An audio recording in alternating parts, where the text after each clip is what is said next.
말씀은 전도서 10장 1절에서 2절입니다. 구약성경 전도서 10장 1절에서 2절 958페이지에 있습니다.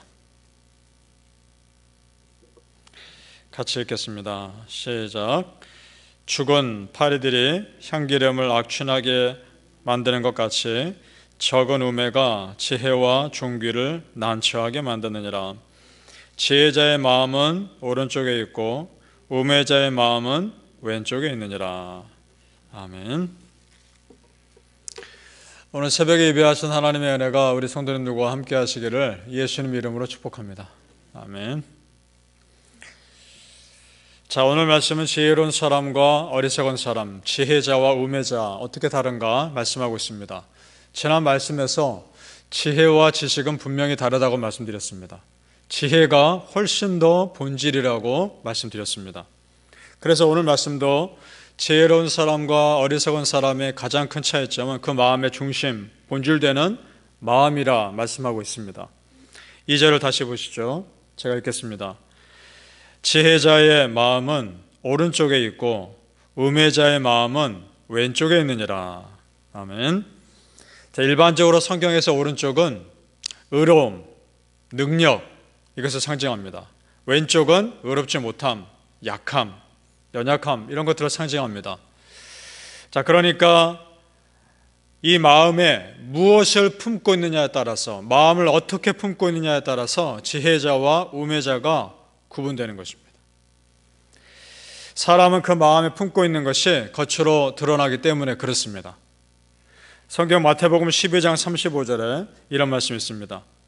선한 사람은 그 쌓은 선에서 선한 것을 내고 악한 사람은 그 쌓은 악에서 악한 것을 내느니라. 아멘.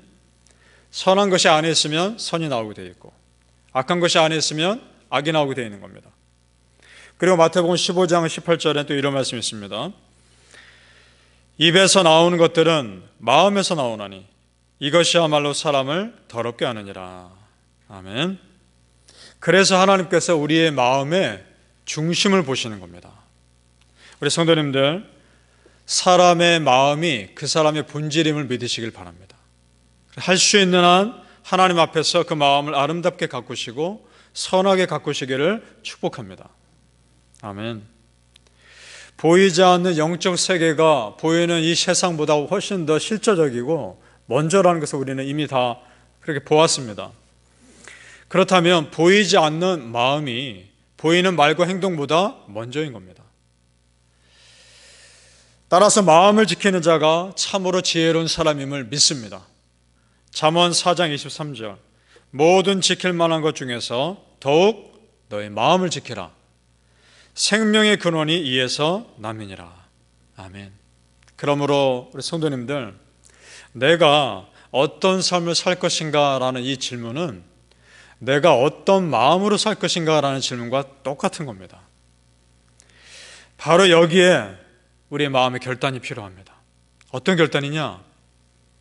우리 크리스천은 마음속에 감사를 선택하며 기쁨을 선택하는 사람들임을 믿습니다. 감사한 일이 있어서라기보다는 감사한 일을 찾는 겁니다. 기쁜 일이 있어서라기보다는 기쁜 일을 찾는 겁니다. 우리 성도님들, 하나님께서 맡겨주신 이 귀한 삶, 이왕이면 감사하며 삽시다. 이왕이면 기뻐하며 삽시다. 이것이 내가 살 수 있는 생명의 기름을 믿습니다. 아멘. 그러니까 지혜로운 사람은 스스로 자기 마음을 어둠 가운데 내버려 두지 않습니다. 결코. 자기 마음을 밝은 마음으로 유지하려고 노력할 뿐만 아니라 그 환경을 밝게 유지하려고 노력하는 것도 굉장히 중요합니다. 오래전 일입니다. 오래전에 제가 신방 갔을 때 가서 보니까 그 집에 액자가 있는데 큰 액자입니다. 액자에 그림이 있는데 한 여인이 비를 맞고 있고 뒤를 돌아보며 있는 그런 모습이었습니다. 딱 봐도 그 그림 자체가 굉장히 밝지 않고 어둡습니다. 굉장히 우울한 그림입니다. 그런 그림이 몇 개 더 있었습니다. 그런데 문제는 그분 자체가 그렇게 어둡다는 겁니다. 그래서 권면을 드렸죠. 성도님, 이 그림 치울 수 있으면 좋겠습니다. 그리고 집을 좀 밝게 바꾸십시오. 그것이 도움이 되실 겁니다. 그리고 찬양을 틀어놓으시고 보혈 찬양을 많이 들으십시오. 그런 권면을 드렸던 기억이 납니다. 성도님, 이것들이 같이 가는 겁니다. 내 마음이 밝으면 주변 환경이 밝아지게 되어 있습니다. 주변 환경이 밝으면 내 마음도 밝아지게 되어 있습니다. 같이 갑니다. 그래서 오늘 말씀도 우리 마음을 어둠 가운데 내버려 두지 말라고 권면합니다. 우리 20절 말씀 같이 읽어보죠. 오늘 전도서 10장 20절 시작. 심중에라도 왕을 저주하지 말며 침실에서라도 부자를 저주하지 말라. 공중의 새가 그 소리를 전하고 날짐승이 그 일을 전파할 것임이니라. 아멘. 자, 저주하지 말라라고 말씀하는데 어떻게 말씀하셨느냐? 침실에서라도 저주하지 말라. 침실은 나만 있는 곳입니다. 아무도 듣지 않습니다. 그런 곳에서라도 저주하지 말라. 자, 그럼 이게 지금 무슨 말씀입니까? 다른 사람이 듣고 안 듣고가 중요한 게 아니라는 겁니다. 내 입에서 저주의 말이 나오는 그 순간 내 자신을 저주 속에 내던지는 것과 똑같은 겁니다. 왜 나의 귀한 삶을 저주 가운데 내버려 둡니까? 왜 나의 귀한 삶을 어둠 가운데 내버려 둡니까? 그렇지 마시길 바랍니다. 밝음을 선택하시고 기쁨을 선택하시길 바랍니다. 아멘. 참으로 우리는 많은 선택의 순간을 살아갑니다. 우리 성경에 나오는 수많은 사람들 어떤 선택하며 살았을까? 그 선택의 기준이 있다는 겁니다. 그 기준이 뭔가? 하나님이 기뻐하실 것인가? 이것이 기준입니다. 내가 이렇게 말하면 하나님 기뻐하실까? 내가 이렇게 행동하면 하나님 어떻게 생각하실까? 그런 것들을 항상 염두에 두는 것입니다. 선택의 기준이 내가 아니라 하나님인 사람이 그 인생에서 실수하지 않는 것입니다. 믿습니까? 아멘.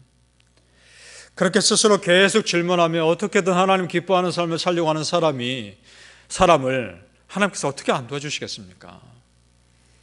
야고보서 1장 5절에는 이런 말씀이 있습니다. 너희 중에 누구든지 지혜가 부족하거든 모든 사람에게 후히 주시고 꾸짖지 아니하시는 하나님께 구하라. 그리하면 주시리라. 아멘. 바라기는 성도님들, 넉넉히 지혜 주신 하나님께 지혜를 구하시고, 그리고 세상의 어둠이 아니라 하나님의 빛 가운데 거하시기를 예수님의 이름으로 축복합니다. 아멘. 지혜롭지 못한 사람 결국은 자기 꾀에 빠진다라고 또 말씀합니다. 하나님의 통치 원리가 여전히 이 땅을 다스리기 때문에 그렇습니다. 그것이 뭡니까? 선한 사람은 축복하시고 악한 사람은 심판하신다는 겁니다. 이건 분명한 진리입니다. 우리 8절 말씀 보시죠. 같이 읽겠습니다. 전도서 10장 8절 말씀 시작. 함정을 파는 자는 거기에 빠질 것이요 담을 허는 자는 뱀에게 물리리라. 아멘. 함정을 파는 자, 남에게 해를 가하기 위해서 남몰래 구덩이를 파는 자, 다른 사람을 모함하는 사람을 말하는 겁니다. 그런 사람은 자기가 거기에 빠진다는 겁니다.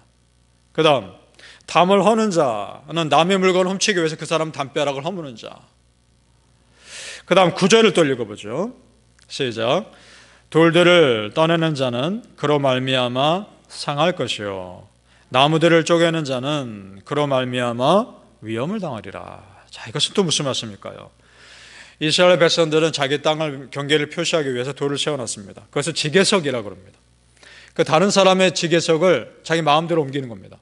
그런데 그걸 자기 땅으로 만드는 거죠. 땅을 훔치는 사람입니다. 그 다음 나무들을 쪼개는 자, 다른 사람 집에 있는 과일 열매나 그런 것들을 함부로 쪼개는 사람을 말하는 겁니다. 그러니까 공통점이 있죠. 이 사람들이 악한 의도를 가지고 다른 사람을 피해주는 사람들입니다. 그 사람들은 그대로 자기가 피해를 받는다는 겁니다. 왜냐? 하나님이 보고 계시기 때문입니다.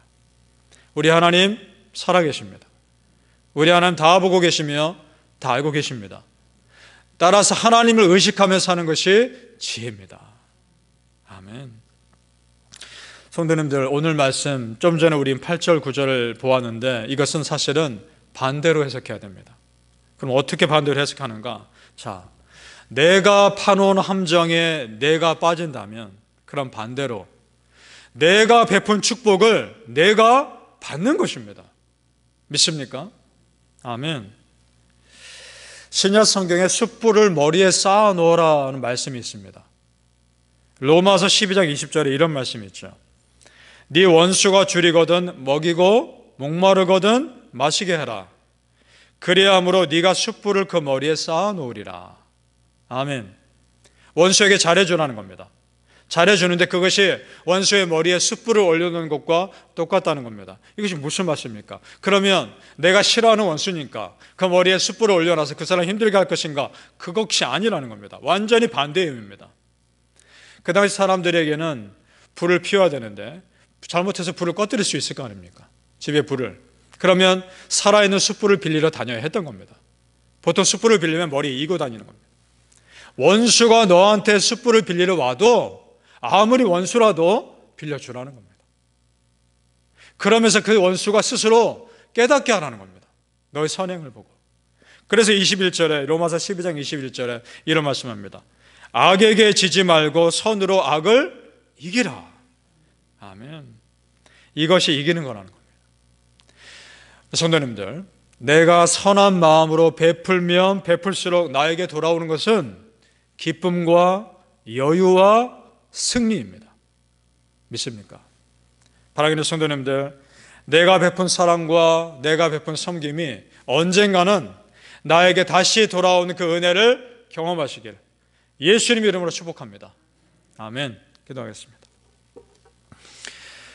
아버지 하나님 감사합니다. 하나님 나라 영광을 위해 우리를 마음껏 사용해 주시고 정말 하나님의 은혜 가운데 오늘을 바라보며 살게 하여 주시옵소서. 아버지 하나님, 하나님께서 다 알고 계시며 다 보고 계십니다. 그 은혜 가운데 산다는 것이 무엇인지 깨닫게 도와주시고 오늘을 살아갈 때 내가 할 수 있는 한 기쁜 마음을 선택하며 밝음을 선택하며 하나님의 은혜를 선택하며 살게 하여 주시옵소서. 내 안에 조금이라도 우울한 마음이 있다면 나사렛 예수 이름으로 다 쫓아내게 하여 주시옵소서. 승리하게 하여 주시고 십자가의 보혈이 나의 모든 얻은 것들을 다 씻어내어 밝은 믿음의 삶 살게 하여 주시옵소서. 감사하며 예수님의 이름으로 기도합나이다. 아멘.